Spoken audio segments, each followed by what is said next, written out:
In Argentina in 2002, a 40-cent packet of seeds sold for $20. That's a 5,000% return. No stock in history has ever done that in 90 days. This video is about why and how to own the one asset that gets more valuable the longer a crisis runs. If you found this video without watching the first two, that's fine. Everything you need is here. We've been building a case across 3 videos for why the assets that actually preserve life and leverage in a real economic collapse are never the ones on any financial advisor's list. Video 1 was hard spirits. Video 2 was antibiotics. Both powerful. Both spent the moment you use them. What comes next breaks that logic entirely. Argentina, 2002. The peso has just been decoupled from the dollar by government decree. 6 million people are trading inside barter networks outside the formal economy. World Bank researchers embedded in these clubs document something that makes no sense by any conventional pricing model. Small paper packets of heirloom vegetable seeds are trading at 15 to 20 times their pre-crisis retail price. A packet of tomato seeds that cost 40 cents before the collapse is moving for the equivalent of $15 to $20 in real purchasing power. Not medicine, not alcohol, not ammunition, seeds. Why? Because everyone in that barter network had figured out something that takes most people years of economic theory to understand. A bottle of alcohol feeds you for one night. A course of antibiotics saves you once. A packet of heirloom seeds feeds you for the rest of your life, and then feeds your children, and then feeds their children. The original 40-cent investment doesn't return value. It compounds, biologically, indefinitely, at zero additional cost beyond water and labor. No financial instrument on earth does this. No stock, no bond, no commodity, no precious metal runs on photosynthesis. Gold sits in a vault being gold. Seeds turn sunlight into calories. That is not a metaphor, that is biology. And in a collapsed economy, biology beats finance every single time. But here is where most people make the mistake that turns this asset from a lifeline into a dead end. And I want you to pay close attention to this because it is the detail that determines everything. One word, heirloom. Not all seeds are equal. Most seeds sold at commercial garden centers in the United States are hybrid varieties, engineered in laboratories for maximum first-generation yield. They produce spectacular crops, big tomatoes, fast growth, high output. Plant them, harvest them, and you have a beautiful result. Now save those seeds and plant them again next season. You get either dramatically reduced output, genetic instability, or nothing viable at all. By design, the commercial seed model is built on annual repurchase. You are supposed to come back to the store every year. That model works perfectly in a world with open garden centers and functioning supply chains. In a collapse, that model kills you. You plant, you harvest, and then you have nothing for next season. The crisis is still running. The store is still closed, and you are starting from zero again with no seeds and no money to buy more. Heirloom seeds, open-pollinated, non-hybrid, non-GMO varieties that humans have been cultivating and saving for centuries, close that loop permanently. You plant, you harvest, you save seeds from your best plants, and you plant again. Every single year, forever. The asset does not depreciate. It does not get consumed. It multiplies. Each generation of plants produces hundreds of seeds. Each of those seeds produces another plant. The math is not linear. It is exponential. A single packet becomes a garden. A garden becomes surplus. Surplus becomes leverage. And leverage in a barter economy is the only thing that matters. Adam Ferguson's account of Weimar hyperinflation, the definitive historical record of what Germany looked like when 4.2 trillion marks bought $1, documents this with uncomfortable precision. As the urban economy dissolved, barter power shifted completely to the countryside. Farmers who controlled food production became the wealthiest people in Germany, not in marks which were wallpaper, in real purchasing power.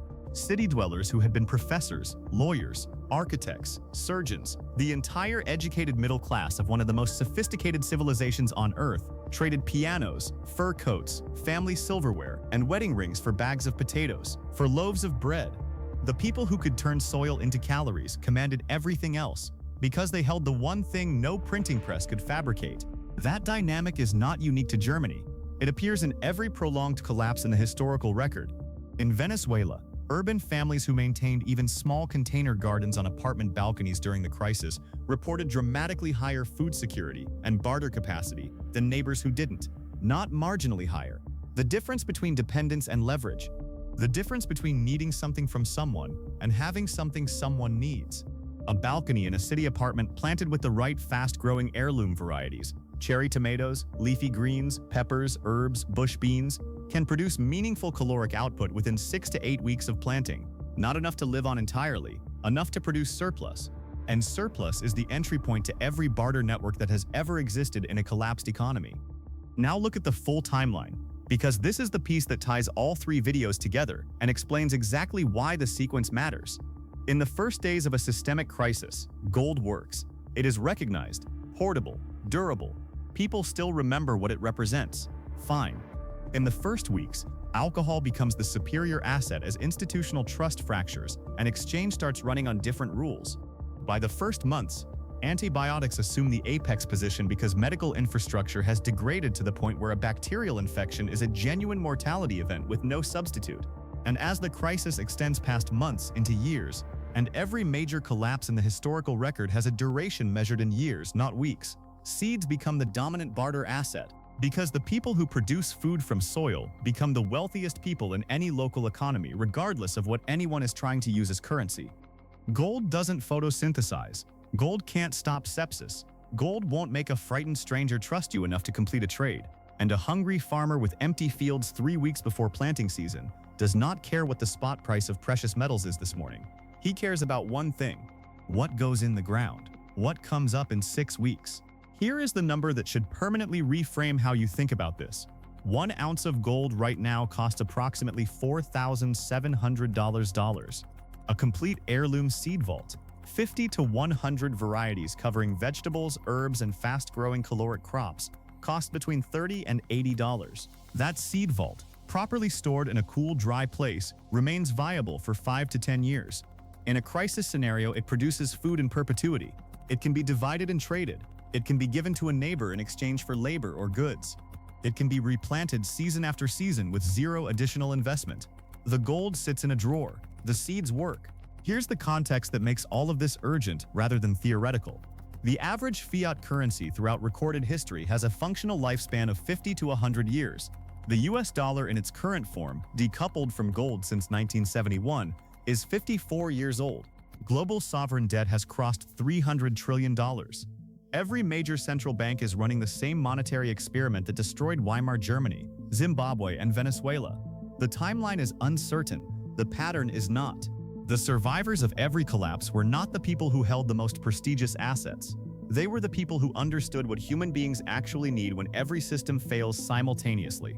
Caloric security, medical access, the ability to produce value from first principles without depending on a supply chain that no longer exists. 3 assets, 3 videos, 1 conclusion. $100 split between a bottle of vodka, a course of fish antibiotics, and a packet of heirloom seeds provides more real-world crisis insurance than $4,700 in gold. Not because gold is worthless, but because you cannot drink it, cannot swallow it to save your child, and cannot plant it in the ground and eat what grows. The scientists in Leningrad knew this. They chose the seeds over their own survival because they understood something that most people only understand when it's too late. In a world where everything has collapsed, the person who controls the ability to grow food controls everything else. The seeds were always the most valuable thing in the room. They still are. If this series changed how you think about what preparedness actually means, subscribe. Share this with one person who still thinks gold is the answer, because the next video goes somewhere different entirely. And it will make everything we covered in these 3 episodes feel like the introduction to a much larger conversation. I'll see you there.